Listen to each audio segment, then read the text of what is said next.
Hey anime fans, welcome back to Red Moon Anime. Today, we're diving into episode 2 of DanDaDan, packed with comedy, supernatural action, and heartwarming moments. So, buckle up as we take a deep dive into Momo and Okuran's wild journey.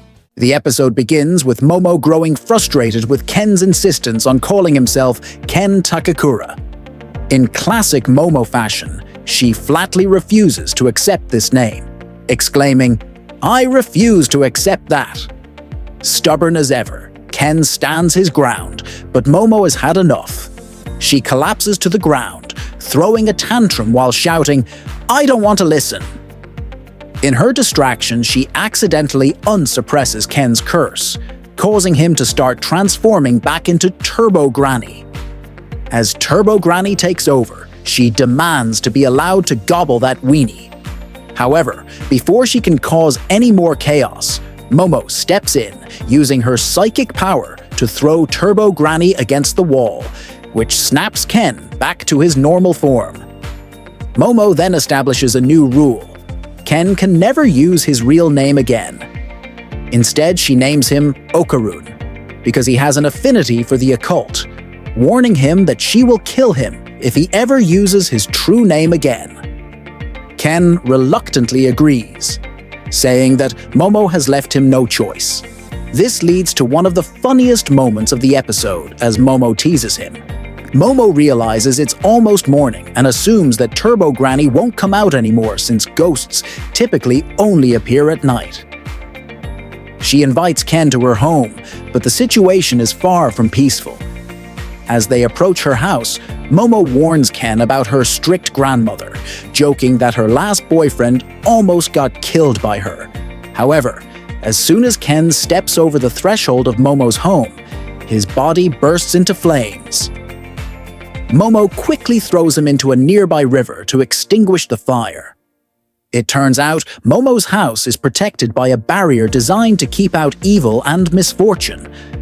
Apologizing for forgetting about it, Momo temporarily removes the barrier and invites Ken inside. She jokes that if he catches fire again, she'll just toss him into the river once more. After some hesitation, Ken enters safely this time. Once inside, things settle down, but Momo bursts into laughter at Ken's hair, joking that it looks like a granny perm and finding it hilarious.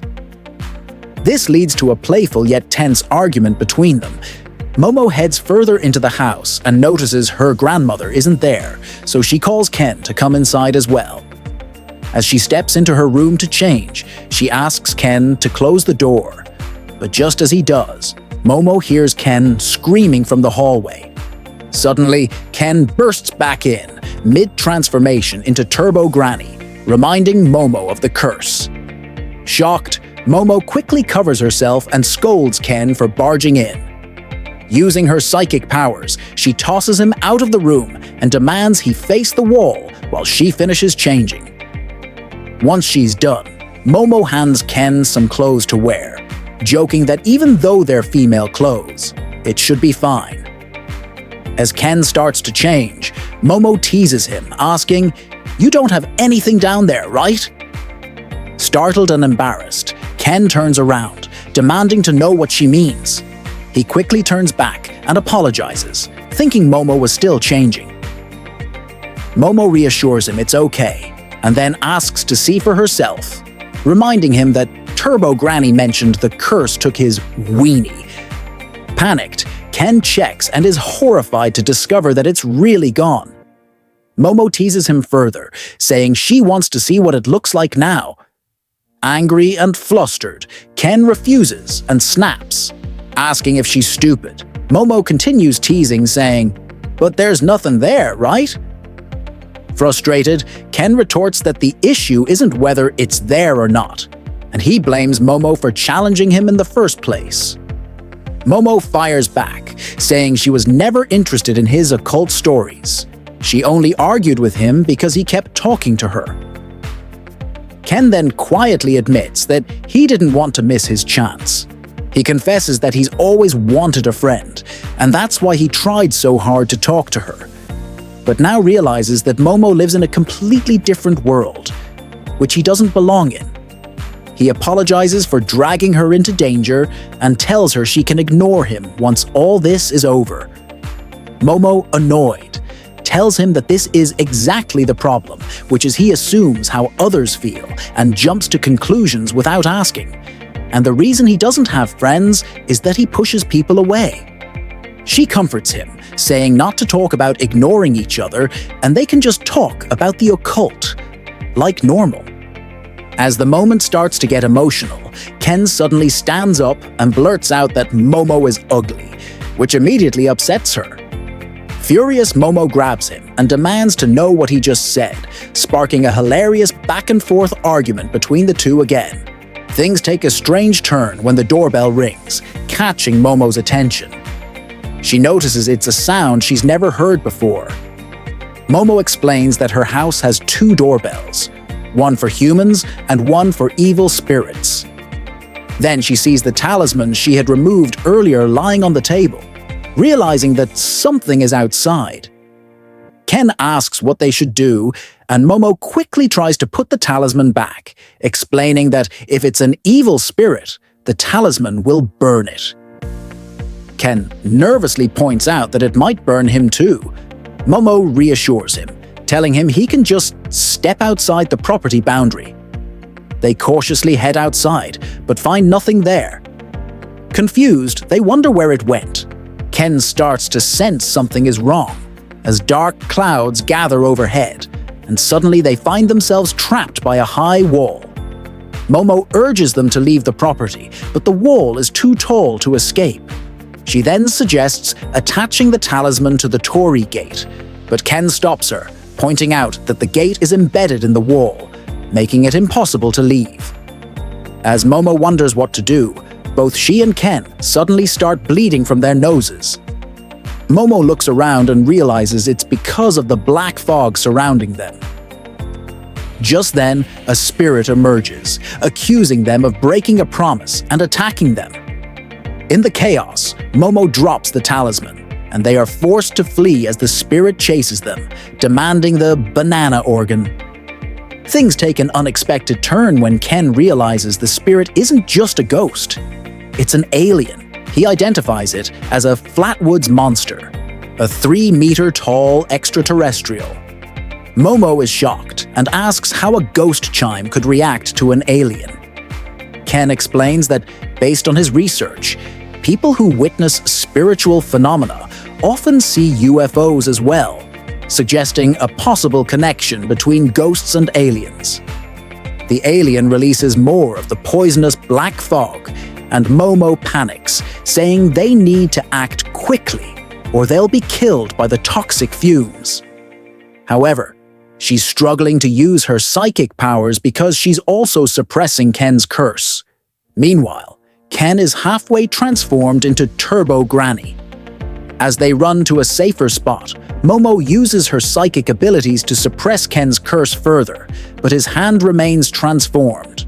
Ken then realizes the only way to fight back is by embracing Turbo Granny's power and asks Momo to release the curse.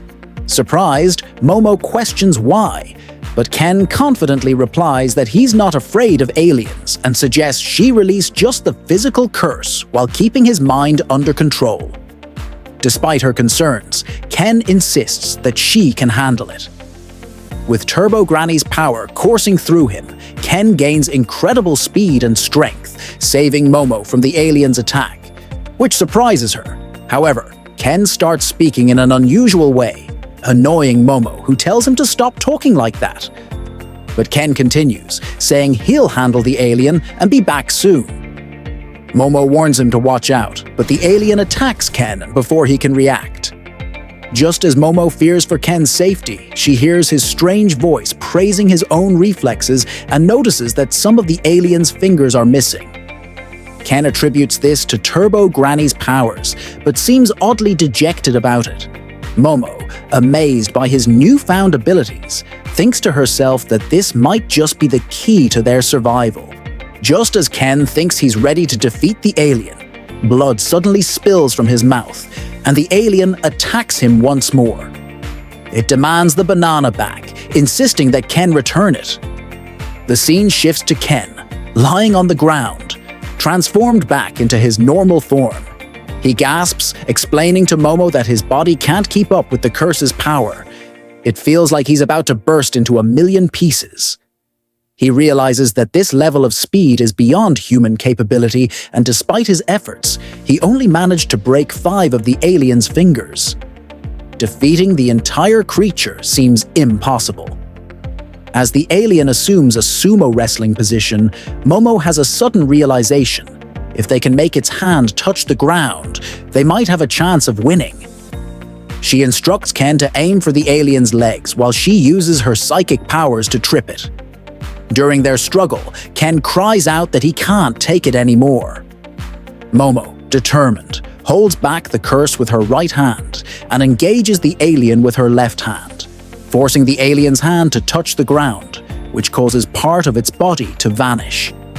Just when they think they've emerged victorious, the alien rises back to its feet, seizes Momo, and violently throws her against the wall, delivering a powerful punch.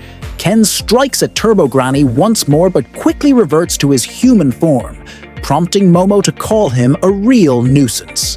With determination, Momo points out to the alien that placing its hand on the ground is cheating in sumo. Meanwhile, Ken desperately pleads with Momo to release the curse one more time, insisting he doesn't care what happens to his body. However, Momo stands firm, insisting she can't let cheaters get away and expressing her growing anger towards the alien. In retaliation, the alien punches Momo into the wall and continues to deliver brutal blows. Fearing for her safety, Ken begs Momo to release the curse again.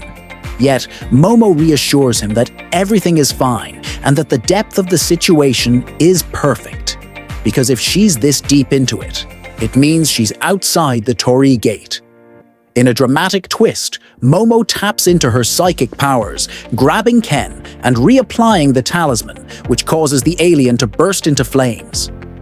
As everything starts to return to normal, Momo is filled with joy. However, just as relief washes over her, she faints from overexerting her powers, leaving Ken vulnerable to Turbo Granny, who quickly overpowers him. And that's a wrap on DanDaDan Episode 2. If you enjoyed the recap, don't forget to hit that like button, share with your friends, and subscribe to Red Moon Anime for more epic content. Let us know in the comments your favorite moment from the episode. Thanks for watching, and we'll see you in the next video.